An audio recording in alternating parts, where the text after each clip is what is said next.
இன்றைக்கி கடவுள் நம்மளுக்கு கொடுத்துருக்க வசனம் 2 தெசலோனிக்கேயர் 2:14. நீங்கள் நம்முடைய கர்த்தராகிய இயேசு கிறிஸ்துவின் மகிமையை அடையும் பொருட்டாக எங்கள் சுவிசேஷத்தினாலே அந்த ரட்சிப்புக்கு அவர் உங்களை அழைத்தார். இந்த வசனத்தை கொண்டு கடவுளை மட்டும் என்ன சொல்ல பார்ப்போம். பைபிளில் 100க்கும் மேற்பட்ட தீர்க்கதரிசிகள் பெயர் இடம்பெற்றிருக்கு. இத்தனை தேவ மனிதர்களோட சொல் கேட்டு எத்தனையோ பேர் விசுவாசிகளாக தேவனுடைய பிள்ளைகளாக வாழ்ந்தாங்க, ரட்சிக்கப்பட்டாங்க. ஒவ்வொருத்தரும் தேவனுக்காக பெரிய எழுப்புதலை செஞ்சாங்க.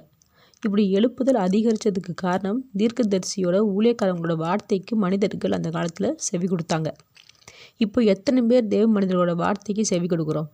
கிறிஸ்தவர்களே சில பேர் ஊழியக்காரங்களோட வார்த்தைக்கு மதிப்பு கொடுக்காத போது மற்ற மதத்தை சேர்ந்தவங்க எப்படி செவி சாய்ப்பாங்க?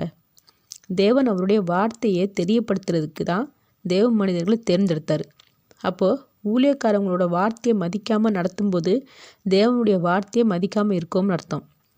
தேவனே நேரில் வந்து பேசணும்னு எதிர்பார்க்குறவங்க முதல்ல தேவ மனிதர்கள் மூலியமாக சொல்கிற வார்த்தையை கேட்கணும். அடுத்து தேவ மனிதர்களும் பொறுப்புள்ளவங்களாக நடக்கணும். ஏன்னா இன்னும் சில சபையில் சில ஊழியக்காரவங்க பக்தியாகவும் வேலை செய்கிறதில்ல, கடமைக்குன்னு கூட வேலை செய்கிறதில்ல. அப்போ உலகம் முழுவதிலும் ரட்சிப்பு வரணும்னா தேவ மனிதர்களும் உண்மையாகவும் பக்தியோடும் நடக்கணும். மற்ற மனிதர்களும் தேவனுடைய வார்த்தைக்கு செவி கொடுக்கணும். ஆமேன்.